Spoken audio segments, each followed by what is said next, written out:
Let's get this straight. You don't get this watch for its smarts or the features.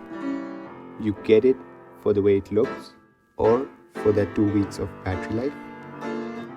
It's a hybrid after all. And quite possibly the best hybrid watch out there.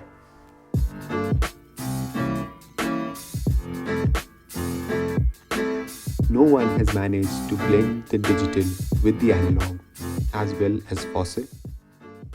Now what I've got here is the Collider HR in dark brown color. It's a 42mm stainless steel round case that's 13mm thick.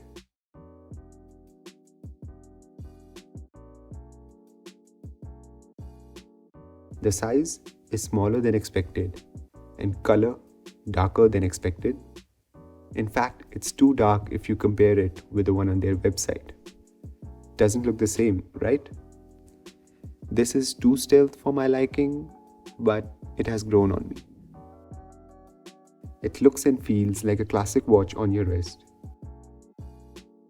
Again, one of the reasons for getting this watch is the way it looks.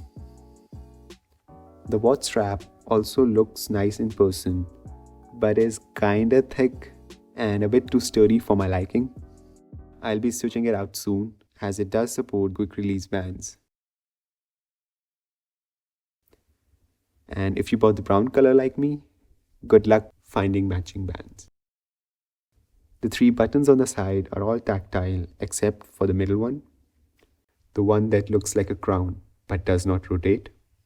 And yeah, let's talk about that display for a minute, because it's not your average touchscreen. It's an always-on monochrome e-ink display like what you see on a Kindle. What it means is there's no backlighting at all, and it depends on the light around you for you to be able to see what's on the display. So you're not going to see much on it in dark.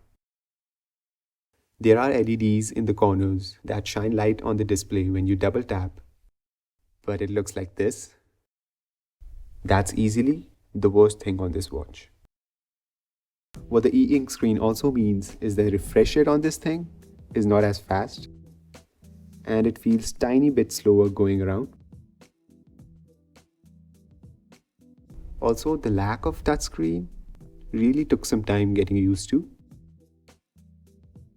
The actual screen measures 23mm diagonally, so it's smaller than most smartwatches, and the resolution is only 240 by 240. It kinda looks dated at first, as it is also not as contrasty as other screens. By far it looks best outdoors, where there is lots of light.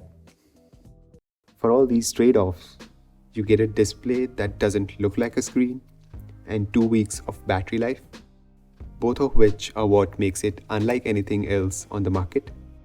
The display draws power only when it needs to refresh, so getting 2 weeks of battery is easy on this thing. And the charge doesn't take long, about an hour or so.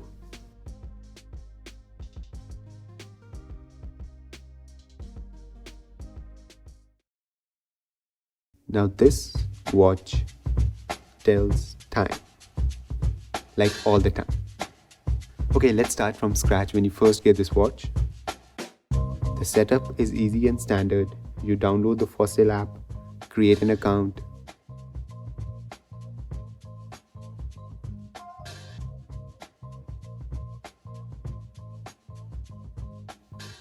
it's up and running in under 5 minutes. Press and hold the middle button to bring up the main menu. Press up or down to cycle through different functions of the watch. There's do not disturb, hide or show complications, find phone, notifications, music control, health, workout, stopwatch and timer. That's literally everything you can do on the watch. The 3 buttons can be assigned to these different functions in the Fossil app for quick access from the home screen. The Fossil app has 4 main sections. Home is where the health data is. Customization lets you create different presets. Alerts is where you set up alarms and notifications. And Profile has the records and settings. Okay, so how can you customize this watch? Well, there are three components to it. First is the shortcuts assigned to the side buttons. Then there are the complications to fill these 4 slots. There are 9 of them to choose from, but it's kinda limited.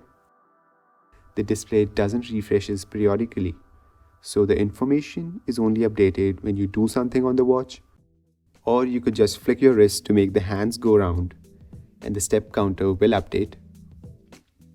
The time zone complication shows you the difference between the time zones rather than the actual time there right now. I guess it's there to save battery as it does update when you flick your wrist. And this weather one is always a little off. I don't know from where Fossil is pulling its data from, but it's pretty inaccurate at times. And finally, the background. You can choose from a couple from Fossil, or more importantly, choose your own custom images. This was recently added via an update, and particularly the darker ones look great on this watch. Reddit of course has some pretty good renditions, and I'll make sure to leave a link to the ones in this video. So yeah, while you cannot change the basic watch face much, the hands and the dial I mean, there is some level of customization on offer. Now you cannot switch between these presets from the watch on the fly. You have to use the Fossil app for that, like most of the things with this watch. The Alerts tab lets you set alarms and manage which notifications go to the watch. Now on iOS, there's this list of apps that you can enable notifications from. It does not support all notifications, which is stupid, like the Apple's Reminders app isn't there on the list. Like, come on. But when a notification does come, there's no lag and the hands move over and the watch buzzes to let you know instantly. It'll show you a preview of the message. Press the middle button to expand it and scroll using up and down buttons. The font is a little smaller than I'm used to, but I can go through it.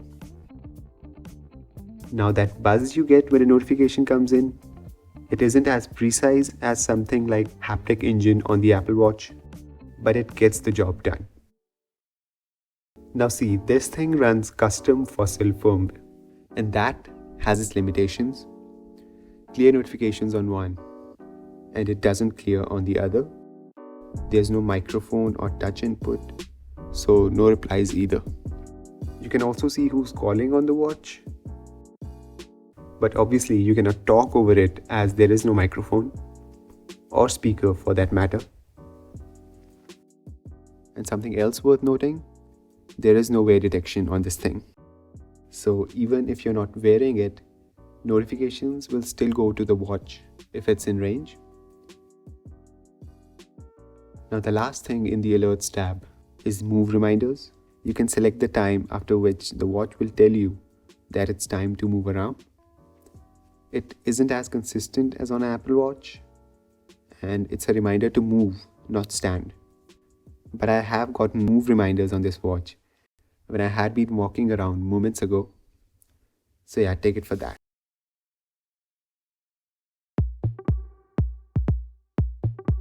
And now it's time to address the HR in the name.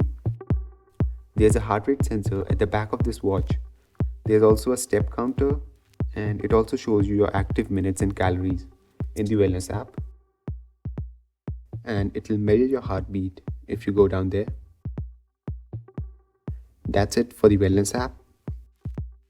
There's also a workout app that supports 5 different workouts. It shows you the elapsed time, your heart rate, and active calories. It's pretty bare bones if you ask me, and I wouldn't recommend it if you're serious about stuff. But if you want to control your music while working out, it does that. It takes its time though.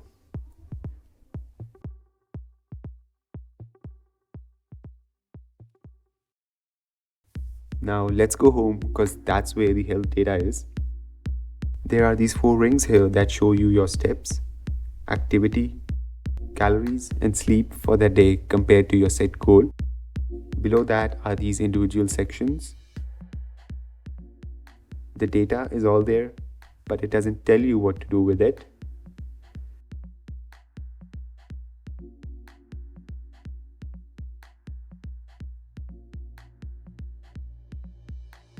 You can, however, get past it by connecting it to Apple Health or others.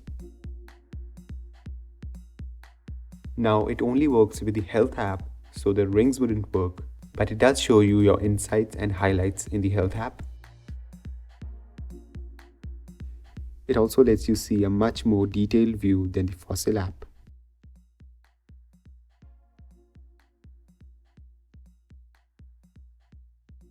You can also use other apps to analyze your data better. Now, sleep tracking is something new to me. Going to bed with a watch sure feels weird, but it does accurately tracks when I dozed off and when I got up. It shows my heart rate and the times when I was in a deep sleep or otherwise. It's frankly quite fascinating to look at more than anything. The Fossil app overall is nice and easy to use, but kinda limited in some ways, and definitely not the best out there. Look, this thing is not trying to be an Apple Watch. This is more of a timepiece than a piece of tech. Think of it as a step up from current hybrid watches rather than a step down from a smartwatch. It's much closer to the former. Or think of it as a nice watch and a fitness tracker rolled into one. And I'm gonna be honest here, I like the idea of this watch more than the watch itself. Now, I don't know if you love it much, but if you will, you'll love despite and not because.